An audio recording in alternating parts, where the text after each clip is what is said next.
साक्षी बेटा, तुम अभी तक तैयार नहीं हुई है।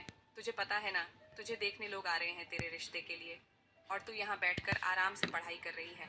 माँ, मैंने आपसे कितनी बार कहा है कि मुझे अभी शादी नहीं करनी है। आप जानती हैं ना कि मुझे एसडीएम बनना है और मैं उसके लिए कितनी मेहनत कर रही हूँ, और मैं उसके लिए दिन रात कितनी मेहनत कर रही हूँ। आप प्लीज उन लोगों को मना कर दीजिए यहाँ आने से। साक्षी बेटा, तू क्यों नहीं समझ रही है? तेरे पापा के जाने के बाद मैंने तुझे कितनी मेहनत से पाला है, ये मैं ही जानती हूँ। मैंने दिन रात किया तुझे पढ़ाने के लिए, ताकि तू पढ़ सके और एक दिन मैं तेरी अच्छे घर में शादी कर सकूं। तूने कहा कि मुझे स्कूल के बाद कॉलेज करना है, तो मैंने तुझे कॉलेज भी करवाया। लेकिन अब तू कह रही है कि मुझे एसडीएम की पढ़ाई करनी है। बेटा, मेरी इतनी औकात नहीं है कि मैं तुझे एसडीएम की पढ़ाई करवा सकूं। मैंने थोड़ा बहुत जो पैसा जमा की है वह तेरी शादी के लिए जमा की है। अब मेरी उम्र हो गई है, ना जाने भगवान मुझे अपने पास कब बुला ले। मेरी यही आखिरी इच्छा है कि मैं तेरी डोली उठते देख सकूं। माँ, आप कैसी बातें कर रही हैं? आपको कुछ नहीं होगा, मैं शादी के लिए तैयार हूँ। साक्षी की बात सुनकर उसकी माँ आंचल बहुत खुश हो जाती है, जिसके बाद साक्षी जाकर रेडी होती है और थोड़ी ही देर में साक्षी को देखने के लिए लोग आते हैं। साक्षी रंग रूप से देखने में बहुत सुंदर होती है, इसलिए वह उन लोगों को पहली नजर में ही पसंद हो जाती है और साक्षी का रिश्ता तय हो जाता है। और कुछ ही महीनों के अंदर वो दिन जाता है जिस दिन साक्षी की शादी होती है। साक्षी बेटा, यह तू अपने सामान में अपनी किताबें क्यों रख रही है? माँ, मुझे मेरी इन किताबों से बहुत प्यार है, इसलिए मुझे इन्हें साथ ले जाने दो। मैं एसडीएम ना बन सकी, लेकिन किताबों को देखकर मुझे खुशी हो। ठीक है, तुम इन किताबों को अपने साथ ले जाओ। जिसके बाद साक्षी जल्दी से पैकिंग कर दी और कुछ ही देर में साक्षी को नीचे बुला लिया जाता है, जिसके बाद साक्षी की शादी हो जाती है। शादी के बाद साक्षी अपने ससुराल चली जाती है। अब साक्षी धीरे धीरे अपने एसडीएम के सपने को भूलने लग गई थी और घर गृहस्थी को संभालने लगी थी। लेकिन कहीं ना कहीं साक्षी के दिल में अभी भी एसडीएम बनने की इच्छा होती है। जैसे ही साक्षी की शादी को 2 महीने बीत जाते हैं और एक दिन, अरे यार, मेरी शर्ट कहाँ है?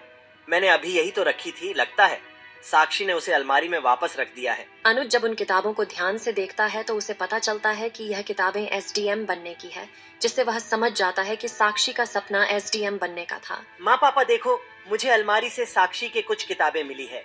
ये किताबें एसडीएम की पढ़ाई के लिए है, क्योंकि साक्षी शादी से पहले एसडीएम बनना चाहती थी, लेकिन शादी की वजह से वह एसडीएम नहीं बन पाई। क्या बहू एसडीएम बनना चाहती थी? लेकिन उसने तो हमें कभी भी इस बारे में बताया नहीं। अरे वो बेचारी बताएगी भी कैसे? उसे यही लगता होगा कि इस बारे में वह हम लोगों से कहेगी तो हम लोगों उसे मना कर देंगे, लेकिन वह गलत सोच रही है। अगर हमारी बहू एसडीएम बनना चाहती है तो हम उसे पढ़ाएंगे और एसडीएम बनाएंगे। इसके बाद अनुज साक्षी को बुलाता है। क्या हुआ? आपने बुलाया और कुछ काम था? साक्षी, तुमने हमसे क्यों छुपाया कि तुम्हें एसडीएम बना था? तुम्हें क्या लगता है हम बाकी लोगों की तरह है? अगर तुम हमसे अपने सपने के बारे में बोलती तो हम तुम्हें क्या मना कर देते। अगर तुम्हें एसडीएम बनना है और उसके लिए पढ़ाई करनी है तो हम जरूर आएंगे। बहू, आज से तुम्हें घर के काम करने की कोई जरूरत नहीं है। मैं और माला घर के सारे काम संभाल लेंगे, तुम बस अपनी पढ़ाई पर ध्यान देना। अपने पति और ससुराल वालों की बात सुनकर साक्षी की आंखों में आंसू आ जाते हैं, जिसके बाद दिन रात एक करके मन लगाकर पढ़ाई करती है। साक्षी के साथ ससुर और उसका पति अच्छे से ख्याल रखते हैं। अनुज सफाई कर्मचारी होता है, जिस वजह से उसके पास ज्यादा पैसे तो नहीं होते, लेकिन वह कर्ज और उधार करके अपनी पत्नी को पढ़ाता है और उसकी मेहनत जो है वह रंग लाती है। साक्षी एग्जाम क्लियर कर लेती है, जिसके बाद एसडीएम बन जाती है। Congratulation Sakshi. Thank you so much sir. Manish Sakshi का सीनियर होता है। साक्षी और मनीष आपस में बात कर ही रहे होते हैं कि तभी साक्षी का पति ऑफिस में आता है। साक्षी, ये कौन है? ये सफाई कर्मचारी है ना जो रोड पर झाड़ू लगाता है? तुम्हारे ऑफिस में क्या कर रहा है?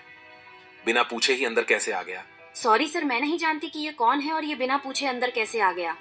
तुम्हें तमीज नहीं है। किसी के ऑफिस के अंदर आने से पहले बेल दबाकर आना चाहिए और तुम ऐसे ही अंदर आ गए जाओ यहाँ से। साक्षी के मुंह से ऐसी बातें सुनकर अनुज दंग रह जाता है। उसकी आंखों में आंसू आ जाते हैं और वह बिना कुछ कहे बाहर आ जाता है। साक्षी एसडीएम बनने की वजह से अपने पति अनुज और उसके ससुराल वालों को अब कुछ भी नहीं समझती है। वह भूल चुकी थी कि अनुज और उसके ससुराल वालों की वजह से ही आज वह एसडीएम बन पाई है।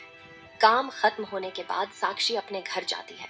साक्षी, आज तुम्हारे ऑफिस में आया था तो मेरे साथ ऐसा बर्ताव क्यों किया जैसे तुम मुझे जानती नहीं हो और कोई अपने पति के साथ ऐसा कर सकता है? अनुज, तुम एक सफाई कर्मचारी हो और मैं एसडीएम, लोग हमें क्या कहेंगे कि एसडीएम का पति सफाई कर्मचारी है।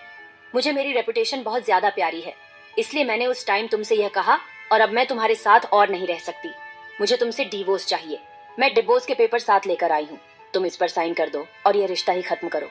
ये सब मुझे नहीं पता, मुझे डिवोर्स चाहिए। मैं अब अपने बंगले पर जा रही हूँ। सुबह तक पेपर साइन होकर मेरे बंगले पर आ जाना चाहिए, वरना मैं अपने तरीके से भी डिवोर्स ले सकती हूँ। इतना बोलकर साक्षी वहां से चली जाती और आलोक रोते रह जाता है।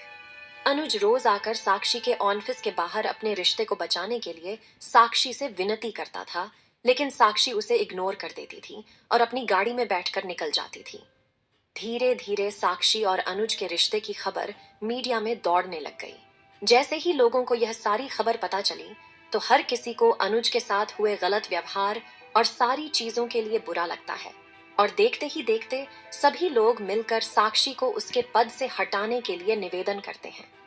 गवर्नमेंट पर इतना लौट पड़ता है। यह देखकर सीनियर ऑफिसर्स को साक्षी को उसके पद से हटाना ही पड़ता है। अनुज बेटा, जो होना था वह हो गया। अब तो उसे उसके किए की सजा मिल गई, उसके पद से उसको हटा दिया गया है। तेरे साथ इंसाफ हुआ है, तुझे अब अपनी जिंदगी में आगे बढ़ना होगा।